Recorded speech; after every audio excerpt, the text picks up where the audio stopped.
Okay, we are live again. Welcome back. Welcome to Healthier Ever After. I'm Rick Sorensen. This is Greg Camp. Hi. We're here as educational, informational dudes. Not medical advice. We strongly counsel. We talked a lot last week about your relationship with your medical provider. This is not designed to replace that in any way, shape, or form.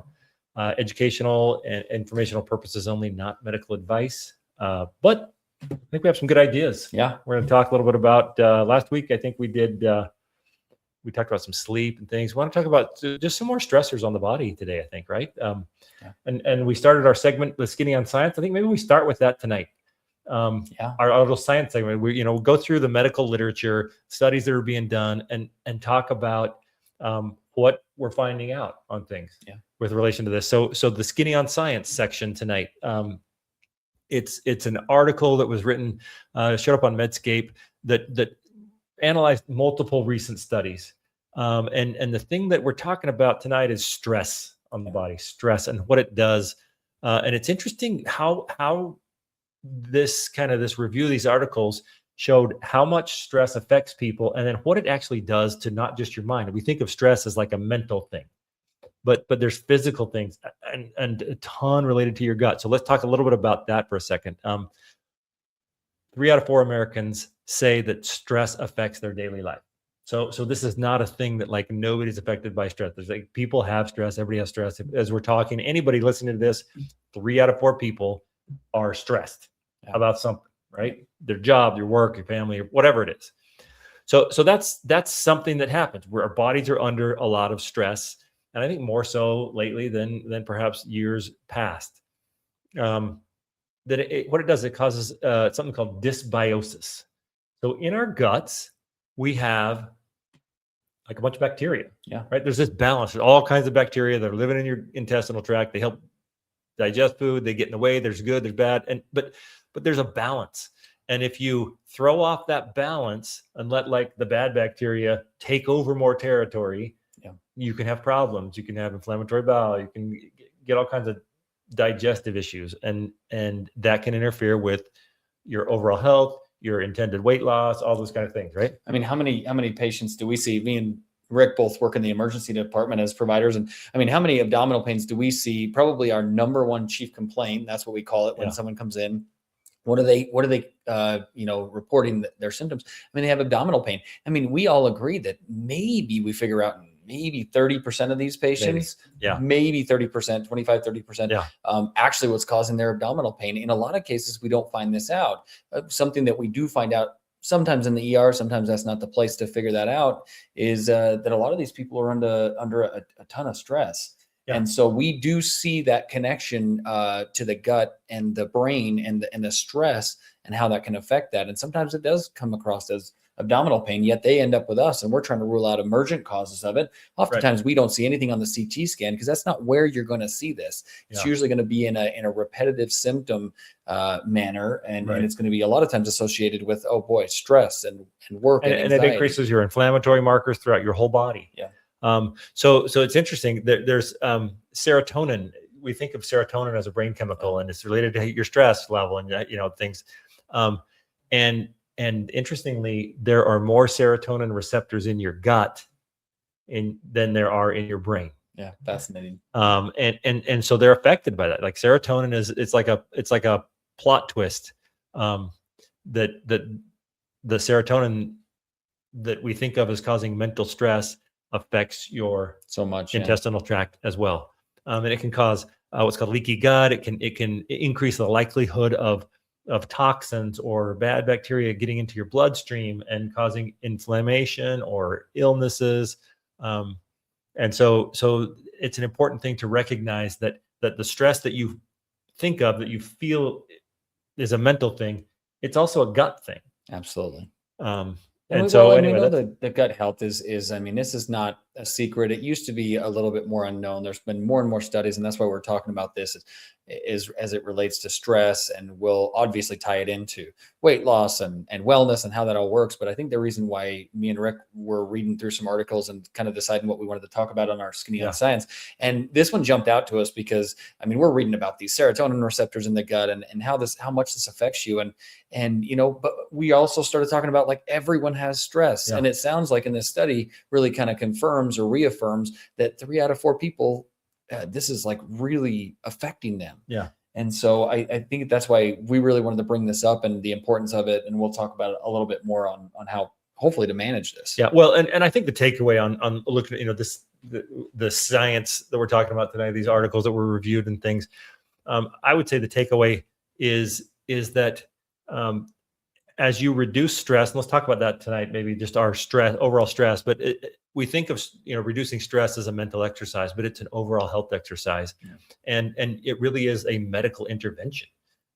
When you're talking about how it affects your gut and your digestive system and your intestinal tract, that reducing stress is not just a mental thing. It is a literally physical intervention to make your body function better, not just make your mind feel happier. Right. And we've talked about cortisol levels here. I mean, and we can, as far as the science goes, I mean, increased stress equals increased cortisol production, increased appetite, and all the hormones that we've talked about, especially on the last episode, which increase all these, you know, you don't get as full quicker, your hunger hormones kick up. I mean, you know, it just, this stress will affect every factor of this. We talked about sleep last episode. I mean, who hasn't ever had a sleepless night due to stress, right? So it's really does feed into all of it, which is, I think, why this article and specifically, and we wanted to talk about the subject, is because it really does just, it really is all encompassing. So cortisol, you mentioned cortisol specifically. So cortisol, people talk about cortisol is the stress hormone. Yes. Right. Here's how I think of cortisol. Sure, the stress hormone, but I also think of it as belly fat hormone. Yeah. Like it does a lot of things in the body. It signals, you know, what to do, fight or flight, all kinds of things. Yeah. But it also increases visceral fat. Absolutely. And so if you want to make your belly fatter, increase your stress. Yes. Have a lot of cortisol. Make sure. And that'll work. That'll do it. It's so important to remember that. I mean, and your body, why does your body do that? Right. It's going to just pack on the pounds. You're stressed out and your body doesn't know why. And Rick hit on this last episode where, you know, your body goes into kind of a panic mode and it's just trying to survive. So you just start packing on the pounds. And where's the best place? We all know it. Where's the best place that your body can pack on the pounds is usually the stomach. It's a very, very, very common place for your body to abdominal fat easily pack on those pounds, especially that visceral fat that we know is going to be more deadly and dangerous in the long run than even your subcutaneous fat, your more external fat that you can see. Yeah. So and what we're talking about there, visceral fat versus subcutaneous fat. Subcutaneous fat is the fat that's like underneath your skin level. Visceral fat is fat around your vital organs. Yes. And a lot of those live inside the abdomen, and that's where you get this kind of big belly fat. Yeah. So anyway, that's the visceral fat, the stuff around your organs tends to be much more risky as far as general health concerns and chronic medical illnesses, things like that. Yeah. And so, you know, it's just important to understand how stress affects our body, and that it'd be nice to say like, look, we can just stress all we want, and we don't need to manage this or deal with this. Maybe being overweight, or maybe not having your health the way you would like it to be, maybe that is one of your stressors. Yeah. The hope here is that we can give you enough information to where at least get a catalyst to where you can say, hey, look, I have all these tools in my tool bag now, and we can you know, use that. Okay. So we've talked about different things. Let's unstress. How do we? I think that's, you know, and that's probably going to be a different answer for everyone. We know that what the science says, right? We know that deep breathing exercises has been found in multiple studies that if done properly, like in what's properly, right? I mean, I think any one of these deep breathing exercises, right, calms down the mind. Doing some deep breathing exercises, even for a short while, has been shown to decrease stress in the short term. And ultimately, if you do this regularly in the long term, but short term, deep breathing exercises can reduce stress short term. Yeah, I mean, there's other things too, simple things like some deep breathing. There is some you know, mindfulness. There is simple as go on a short walk. Yes. And then there's a little more involved things like yoga. Yeah. A lot of people do yoga specifically for their ability to kind of focus the mind and alleviate that stress that affects more than just the mind at that point. Absolutely. And of yoga, I mean, really just physical activity. And that can be whatever variety of physical activity you want to do. You know, there's study after study that shows that even if your stressors, the things that are stressing you out, have not gone away, the effects on your body that activity actually has is that your body perceives much less stress. Yeah. You might not feel that way, right? Because activity in itself seems like it would maybe increase that. It's actually just the opposite effect. The benefits of activity, reducing cortisol levels, which we know is that stress hormone, and then the overall effects that go into that are I mean, there's massive amounts of studies on this, and you know, it's even equivalent. We talked about this before, and I should have brought the study that shows the equivalent of a low dose antidepressant. That activity can have on your body. So I mean, you know, it's nothing wrong with taking medications when needed, and a lot of people do need those, but if you're trying to avoid that, something just as effective is some activity. Low dose antidepressant. I'm still waiting for the study that says mountain biking is the best activity. That is the like, you know, pinnacle of all activity. It's superior. Just had to get that in there. So it's just so important. And so, you know, of course there is things even more than just doing it by yourself, right? And that's talking to a friend or family member. That's even getting, you know, a counselor or a therapist or someone that you can talk to about this that can help you with some of these strategies. We're not necessarily going to dive into all that. This is a short podcast, right? We spent about 30 minutes talking about all these various subjects. And I know that social interaction is an important one. Like, huge. You know, I mean, whether that's on a formal, I have a therapist I need to talk to, or just having some close family friend relationships that are positive and just talking. Yeah. I mean, we even think about our social interactions in terms of, you know, a lot of jobs are going more remote, right? These people are working at home and a lot of jobs that you can do almost independently of other people. You know, you might have emails with them or things like that, but you know, we have to understand the long-term effects of some of this stuff is that, boy, it's like now you've gone from a cubicle having limited interaction to potentially your own home office. Whereas, I mean, you know, besides interacting with your cat, you know, Mr. Frisky, you know, I mean, who are you interacting with? And it's so important. We know that socially, you know, being more socially out there, talking with people, interacting with people, there is some therapy to that. Good, healthy human interaction is healthy. Absolutely. Write that down. Write it down somewhere.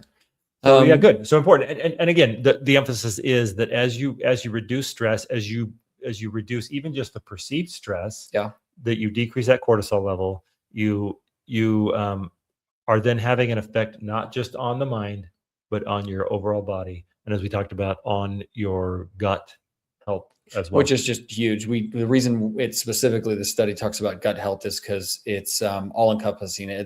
Your gut health is really your I mean, it's a massive organ. It affects almost everything in your body. And so getting that microbiome right, you know, just working on that through stress, through eating real foods. We talked about that, you know, even the study that we were referencing earlier is actually showing that, you know, eating those foods with good prebiotics and, you know, yogurts and cultured foods. Yogurt, kimchi, kombucha. I don't know how to say that word. I don't know. I can't. It's not something I like. Yucky. Yeah, and this isn't hidden information. I mean, this is stuff that you can readily find and talk to a medical provider or find online of what's going to be your best sources for this. But you know, really, just once again, it comes back to eating kind of some of these real foods that we know can not only affect. And, you know, a lot of these will have protein in them and a lot of other good nutrients, but also affect the good gut biome. Yeah. Okay. So, good. Yeah. So we're going to decrease our stress. Yeah. What was the other, do we want to talk about supplement of the week since we're kind of transitioning there? Yeah. A supplement of the week. Why don't we talk about something good for your gut health? You know, a good gut health, you know, pre and probiotic it can be helpful. Now, the studies on these are limited, right? So when we talk about pre and probiotics, like we're talking about it makes it sound like something you eat before you digest food. Like we're talking about like a mixes of bacteria, really of just right? bacteria, just good gut bacteria. And it really just manages and helps with your immune system. It helps with how you process foods. It helps with, a lot of things that happen within your body. And, a lot of people really feel like your gut is the number one part of your immune system that actually makes a huge difference. And so, when we're talking about, gut health, supplement, something with a good pre and probiotic, lactobacillus, I hope I'm not butchering that, but, is probably the most studied one and has been found that it can be very helpful with restoring good bacteria within the gut, because this is so important. Keeps that balance. Yes.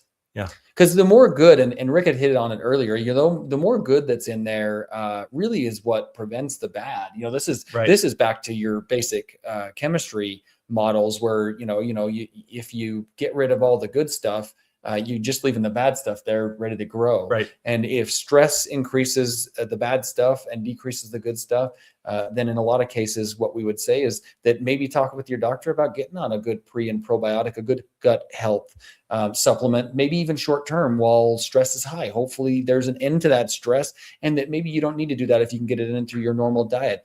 The other time that I would say that most medical providers probably find it reasonable to supplement for gut health is following an antibiotic, right? You take an antibiotic, you got sick, I mean, you will, unfortunately, good gut bacteria, unfortunately, becomes a casualty of antibiotics, even when you really need them. Yeah. And well, in our other medical life, right? Yeah. Like we'll prescribe antibiotics and like amoxicillin or Augmentin for a pneumonia or something like that, right? And so you're treating a lung disease with antibiotics that you eat, but the antibiotics, they don't care where they're killing bacteria or what bacteria they're killing. And what would you say the number one reason people don't finish Augmentin, for example, an antibiotic, is diarrhea. They're going to be on the toilet because it wipes out that balance, that good bacteria, that balance in the gut, and that has to recover. Yes. And think about what that does to your digestion, you processing foods, which is why it ultimately ends up causing those loose stools, which are frustrating. And a lot of people were like, I'm just going to stop taking this antibiotic because it's wrecking my gut, because they, unfortunately, and we just don't have a way in a lot of times to be non-select. These are going to be non-select antibiotics. They're going to have a broad range and unfortunately can kill some of the good stuff. So, my rule of thumb for this, and this is not medical advice from your medical provider, so talk to them. But my rule of thumb for this is if you take antibiotics for 7 days, you should probably be on a good pre and probiotic for 7 days. Yeah. So as long as you beat up on your gut, I recommend my patients, when I give them an antibiotic, I typically recommend, especially it gets asked to me a lot, I typically recommend to them, if I'm going to beat up your gut for 7 days, then you probably should help your gut out for another 7 days. So as long as you're on antibiotics, I usually recommend they get on a pre and probiotic just to help their gut recover. And so even though the data on these are limited, we do know that there can be some helpful things there. I know a lot of patients will take these and just anecdotally, they're like, hey, look, that really helped. Boy, my gut was grumbly and upset, and I could just tell it was out of whack. And I took these and it really seemed like it found some balance there. So talk to your medical provider if you're in a situation where you think those might help. We have some great ones over there on getweightwise.com. Yeah. But it's those, you don't have to take those ones. Take a reputable brand. We like those ones, but it's we're partial. Yeah. So just be smart about it. And Okay. Awesome. So we've got decreasing our stress, take care of that gut biome. We've got our supplement of the week. I think that's good. That's good. Yeah. We got a little shorter than normal episode, but there's some good information on there. And any questions, feel free to contact us, email us. I think we've got an email. Yeah, up there on the website there. We'll try and work on getting some better contacts and things, but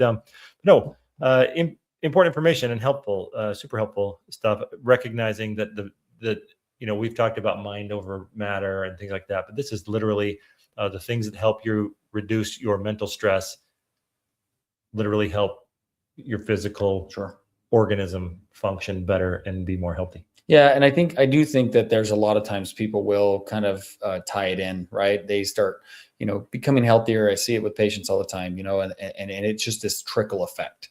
like they've started to lose some weight and they've gotten back in the gym, and you watch it. You watch it when they come in, their shoulders are relaxed and they're just much more open to discussion. And now we're talking about their kids or their grandkids and their vacations instead of, they come in sometimes as a ball of stress. Nothing wrong with that.